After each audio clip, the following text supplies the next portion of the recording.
After Professor Mandal's nice talk on climate change and how we should behave as individual and collectively to take care of the Mother Earth, let us now shift to biology.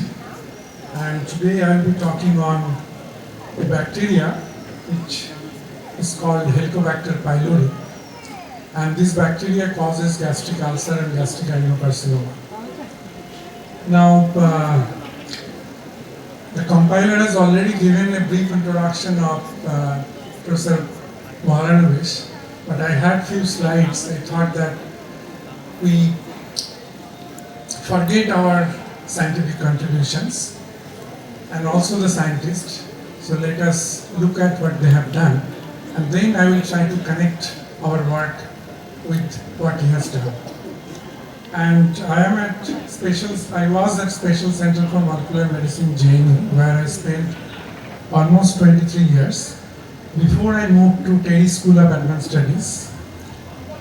And as you can see, this is actually the same theme of today's seminar, because we are working to create manpower, ideas of sustainable development. This is a deemed university which is in New Delhi, in Basant Kunj, and we have undergraduate, postgraduate, as well as PhD program in all areas of sustainability, climate science, environmental science, and geoinformatics. These are different our public policy.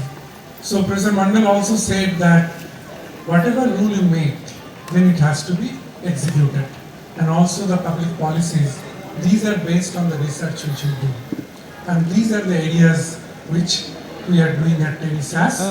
However, I am not here for the advertisement of my university. So therefore, I will start with few slides on Professor Prashant Chandra Mahalanobis.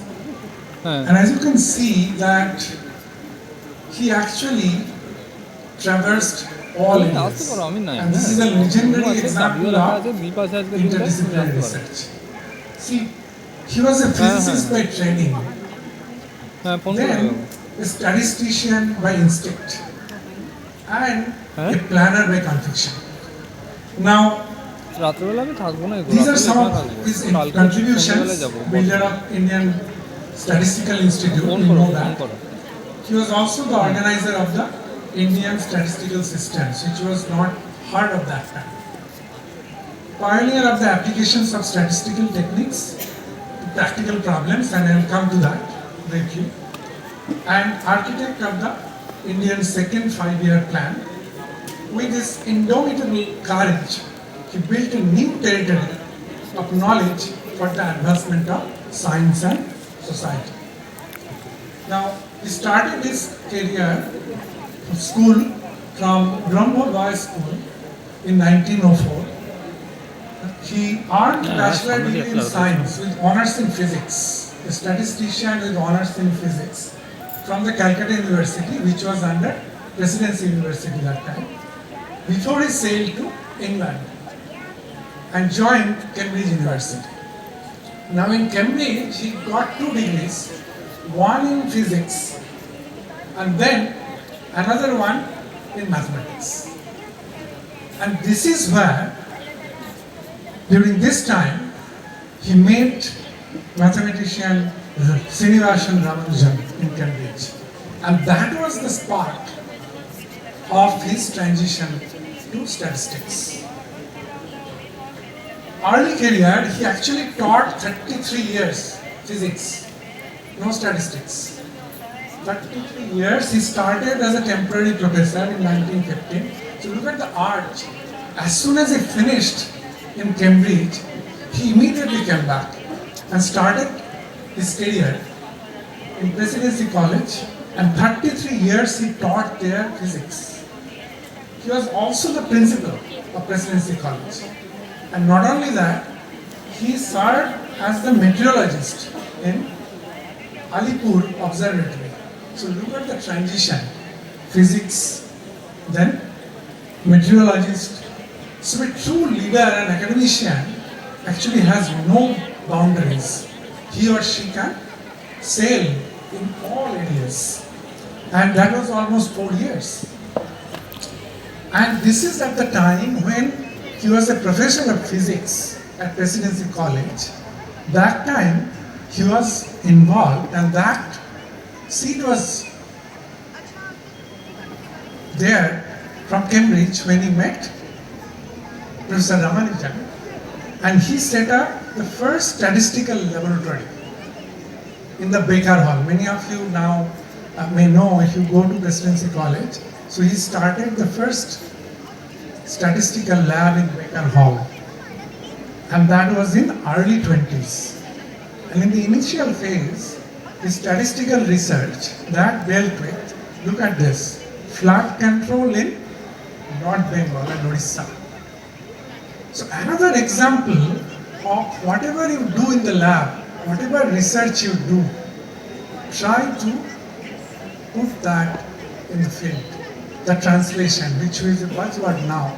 But look at our scientists, great scientists, they actually thought that if I am studying statistics, if I am starting a new domain, how you can use that for the benefit of the mankind. And this is where on 17th of December 1931, we set up Indian Statistical Institute. There is a reason I put up all this, because for the young minds, you must ensure that science is now boundaryless. You can start with one subject, you can sail with another subject, and then you can excel in another subject. So this journey from Brahma Samaj school in Kolkata to Cambridge studying mathematics and physics, and then coming back and starting Indian Statistical Institute, which was never heard of that time. And imagine how much, protest or how much inhibition he had to, because anything you try to do new, people will come, you won't get support, you will only get, this is not going to work. But he kept on. And in 1960, so look at that, 1930 started, first degree course started in 1960. Bachelor's as well as, and the first time in India, bachelor's and master's degree in statistics and a PhD.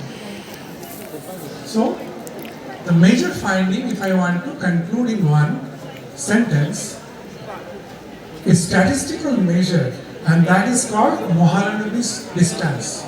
Now what is it? So a statistical measure that compares different data sets. These days, data are everywhere. Data science everywhere. Wherever you go, data. We don't know what to do with this. And people say, you don't have to do any research in your lab. The amount of data already they are there. If you analyze, you will get a lot of information. Those informations are we still could not perceive. So this is Mahalanobis distance. This is a statistical measure that compares data sets and calculates how much a point deviates. Because there will be several data. Now, how much a point deviates from a distribution. And imagine, this distribution is not restricted to one field. This distribution is used in many fields, including economics, geology, taxonomy, and helping research in natural and social sciences. So with this, I will end this part. I thought that you only know that he's the Indian Statistical Institute, he started, and also 5-year plan.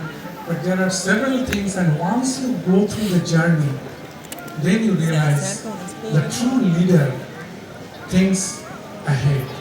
And today we are talking about data everywhere, and our professor, our scientist from Bengal, he imagined that this is the time will come, we'll talk about 100 years almost from now. So with that, let me now come back to the